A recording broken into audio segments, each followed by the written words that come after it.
Of all the things Apple announced at its event this week, the AirTags were probably the least surprising. I mean, we've honestly been expecting to see these things for, what, over a year now? Cool, this is what we waited a year for. It's about time, I guess is what I'm saying. Now that these things are just about ready to go, though, we are left with one big question. What are they actually like to use?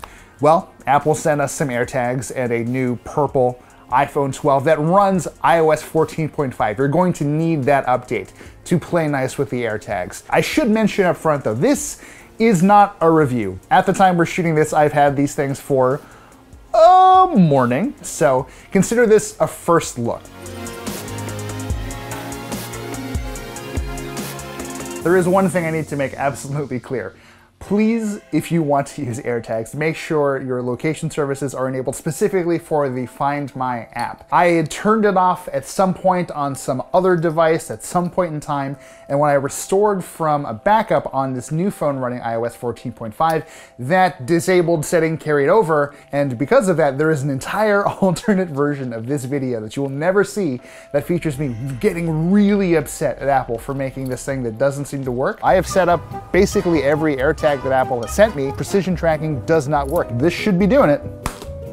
Just maybe being inside a house with furniture didn't do us any favors. If that's true, that would be insane. I want to be able to look for it on the screen and I can't. What's going on? 30 bucks for one of these. For like the location thing not working, forget about it. Maybe I'm the idiot and I will own that if that does wind up being the case. I will take the L, and it's all, I was an idiot. So keep that in mind. So we've got the iPhone running iOS 14.5 and we've got the AirTag itself. I just pulled this out of the box. You can get AirTags engraved with your initials. So if your name happens to be Jessica Gordon, hit me up. I've got an AirTag for you. So in theory, setup should be dead simple. We have one AirTag. You unwrap it. Once the plastic tab is removed from the device, that means power starts to flow and we should start seeing the connection happen almost immediately. Once all of that is finally sorted, you are left with two main ways of finding whatever your AirTags are attached to. Having the AirTag play a sound or using precision location and on-screen directions. Now, it's arguably the more basic of the two, but I gotta tell you, I've had a lot of really good luck with this speaker. It's not a speaker per se. The actual housing of the AirTag itself vibrates and modulates to produce sound, but that sound itself is pretty loud.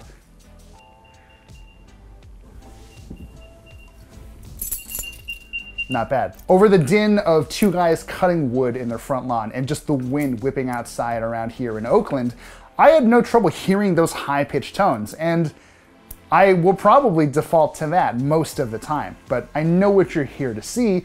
It's all about that precision location. Now, we could have just as easily shoved my keys and the AirTag attached to them into a couch again and just show you how visual directions work that way. But we figured, it's a nice day. We're in Oakland, got a nice backyard. I had my cameraman Liv hide my keys somewhere. Let's see what it's actually like to try and find lost keys with precise location. So we are connected 23 feet away, which is a bit further away than I expected. As I understand it, once you're in Bluetooth range of the AirTags, you can use the Find My feature. That's when you get the lock. 16 feet, 15, all right. I will say, I'm pretty much spot on again. Like, I thought there might be some variance in angle between what I'm seeing, but maybe that didn't even make any sense. Point is, I'm more or less right where I need to be. 4 feet, 5, 6, it's behind me.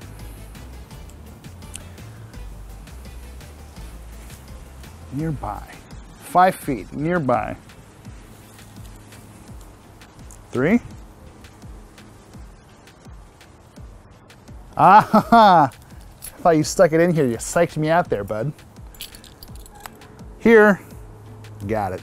Now that this is working the way it's supposed to, I'm pretty impressed. Now, apart from Bluetooth and NFC, the one thing that makes the AirTag really special is Apple's U1 chip. It's ultra-wideband chip, which you can also find in devices like the iPhone 12 series. Basically, it's a super high frequency radio that transmits information that you might not normally think of sending wirelessly. In this case, the AirTags use the U1 as sort of a beacon that allowed devices like the iPhone 12 I've been testing this thing with to find it more precisely.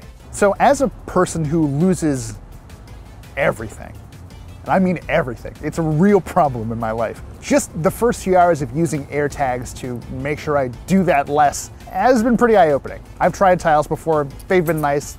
Chipolo makes some really interesting card-shaped trackers, which are personally very helpful for me in my wallets because I like them really slim. That said, having something that sets up as easily as AirTags and something that affords you really interesting ways to find the stuff that the AirTags are attached to, that's hard to argue with. And not for nothing, these things are relatively inexpensive. It's $29 for a single AirTag or $100 for a 4-pack. That said, you could probably wait on some of the accessories. This leather loop keychain, which is not bad, but still a little bigger than I probably would have liked. This is $39. Let's be fair. You're gonna be able to find something just like this on Amazon for $4 in a couple of days. I should also mention that each AirTag is rated for about a year's worth of tracking time. But the upside to that is when you do notice that your AirTag is on its last legs, though, you can just pop it open and replace the battery. It uses a standard CR2032 watch battery, the ones that are, you know, a little smaller than a quarter. You can buy a multi-pack at a drugstore and you and your AirTags are set for years. So that's it for our first few hours with the AirTags. They are, in pretty typical Apple fashion, elegant and easy to use, and at least for me, most of what I want out of a tracker. I still would like one that's the shape of a credit card so I can put it in my wallet, but that's a story for another time. If you have thoughts about the AirTag, the location tracker market, the drama within it, or really anything, we'd love to see it down in the comments, or you can email me at v8engadget.com. Thank you to Liv, our video guy, for letting me hang out with him in his Oakland home, and thanks to all of you for watching. If you have any more that you want to know about the AirTags or anything, we're here for you. We'll see you next time.